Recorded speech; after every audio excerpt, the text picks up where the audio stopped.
بسم اللہ الرحمن الرحیم۔ السلام علیکم ناظرین، آسمان سے اتارا گیا ایک لذیذ اور معجزاتی کھانا، یہ بنی اسرائیل پر کب اور کیوں نازل کیا گیا تھا؟ یہ جنت سے آیا تھا، یہ زمین پر پیدا کیا گیا تھا؟ بنی اسرائیل نے ایسی کیا نافرمانی کی تھی کہ اس کا اثر آج تک کے کھانوں میں موجود ہے؟ جب اللہ نے بنی اسرائیل کو مصر سے نکالا اور فرعون سے نجات دے دی تو حضرت موسیٰ علیہ السلام کی رہنمائی میں بحر احمر کو پاس کیا اور فرعون اپنے لشکر کے ساتھ اس میں غرق ہو گیا۔ جب حضرت موسیٰ علیہ السلام کو کچھ اطمینان نصیب ہو گیا تو حکم ہوا کہ آپ اپنے اس لشکر کو لے کر ارض مقدس یعنی شام میں داخل ہو جائیں، جس مقدس سرزمین کا وعدہ بنی اسرائیل سے کیا گیا تھا۔ لیکن اس وقت شام میں قوم عمالقہ کا قبضہ تھا، جو بدترین کفار تھے اور بہت بڑے جنگجو تھے اور نہایت ظالم لوگ تھے۔ حضرت موسیٰ علیہ السلام اپنے لشکر کو لے کر عمالق سے جنگ کے لیے روانہ ہو گئے، جن کی تعداد 6 لاکھ تھی۔ لیکن جب یہ لوگ ارض مقدس میں داخل ہوئے تو ان کے دل میں خوف پیدا ہو گیا، بزدلی طاری ہو گئی۔ انہوں نے حضرت موسیٰ علیہ السلام سے کہا کہ وہ لوگ بہت جبارین ہیں اور بہت زبردست ہیں، جب تک یہ لوگ اس شہر میں موجود ہیں ہم اس شہر میں ہرگز داخل نہ ہوں گے۔ بس بنی اسرائیل نے یہاں تک کہہ دیا کہ اے موسیٰ، آپ اور آپ کا خدا جا کر ان سے جنگ کریں، ہم تو یہیں بیٹھے ہیں۔ ان کے اس رویے سے حضرت موسیٰ علیہ السلام کو بہت صدمہ پہنچا، لہٰذا اللہ نے ان کو یہ سزا دی کہ جس وادی میں انہوں نے پڑاؤ ڈالا تھا وہاں 40 سالوں تک وہ بھٹکتے رہے، لیکن اس میدان سے باہر نہ نکل سکے۔ اس میدان کا نام میدان تیہ تھا، جو کہ 27,000 رقبے پر مشتمل تھا۔ روایت ہے کہ بنی اسرائیل کے سارے لوگ سامان اٹھا کر سارا دن چلتے، لیکن جب رات ہوتی وہیں موجود ہوتے جہاں سے وہ چلے جاتے تھے، لہٰذا بنی اسرائیل میدان میں پھنس چکے تھے۔ ایک ہفتے میں ہی سب کا سامان ختم ہو گیا تو ساری کی ساری قوم توبہ استغفار کرنے لگی اور معافیاں مانگنے لگی۔ میدان تیہ میں ہونے والے اس سخت امتحان کو دیکھ کر حضرت موسیٰ علیہ السلام کو اپنی قوم پر رحم آیا۔ آپ نے اللہ کی بارگاہ میں ان کے لیے دعا کی۔ اللہ نے بنی اسرائیل کے لیے اس میدان میں بے شمار عطائیں اور نعمتیں عطا فرمائی۔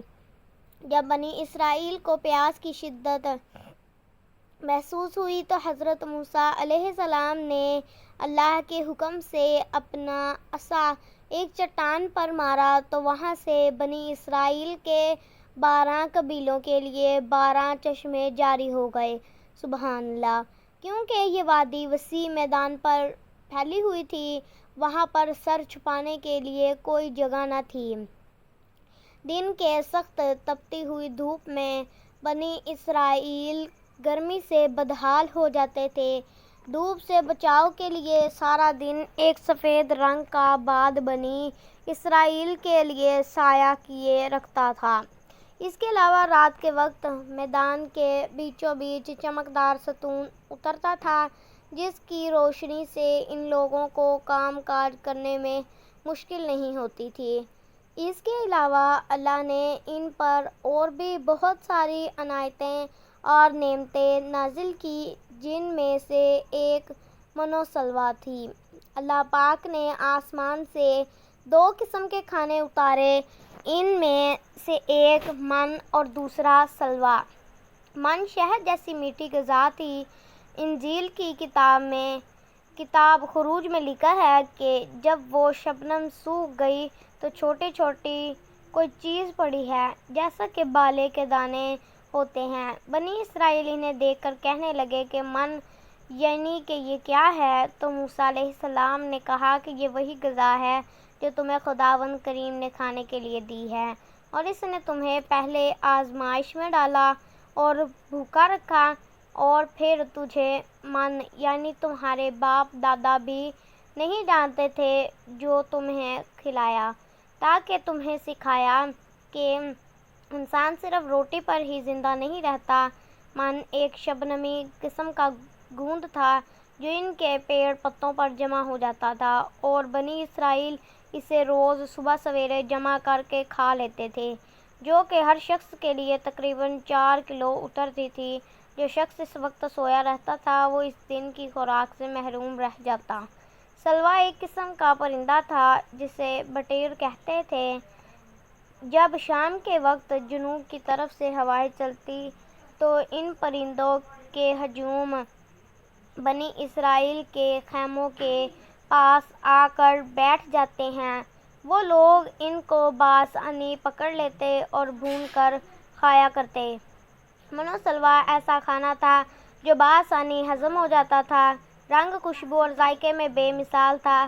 بنی اسرائیل پر اللہ کی طرف سے یہ معجزہ ہوا تھا کہ ان کے ناخن اور بال نہیں بڑھتے تھے، نہ ہی ان کے کپڑے گندے ہوتے تھے اور نہ ہی پھٹتے تھے، اور جن بچوں کی پیدائش ہوتی ان کے جسم پر قدرتی لباس ہوتا جو ان کی عمر کے ساتھ بڑھتا جاتا۔ بنی اسرائیل میدان طیہ میں اپنے خوبصورت چشموں اور منو سلوا کے ساتھ ایک بہترین زندگی گزار رہے تھے۔ حضرت موسیٰ علیہ السلام کا یہ حکم تھا کہ تم روزانہ منو سلوا کو کھا لیا کرو اور کل کے لیے اس کا ذخیرہ نہ کرنا۔ لیکن کچھ لوگ یہ سوچنے لگے کہ اگر کل کو منو سلوا نہ اترا تو ہم اسے چٹیل میدان میں بھوکے مر جائیں گے۔ لوگوں نے منو سلوا میں سے کچھ چھپا کے کل کے لیے رکھ لیا۔ نبی کی نافرمانی کرنے پر ایسی نحوست پھیل گئی کہ جو لوگوں نے کل کے لیے جمع کیا ہوتا تھا وہ سب سڑ گیا اور آئندہ کے لیے اس کا اترنا بھی بند ہو گیا۔ احادیث میں رسول اللہ صلی اللہ علیہ وآلہ وسلم نے ارشاد فرمایا ہے کہ بنی اسرائیل نے نہ ہوتے تو نہ ہی کھانا کبھی خراب ہوتا اور نہ گوشت سڑتا۔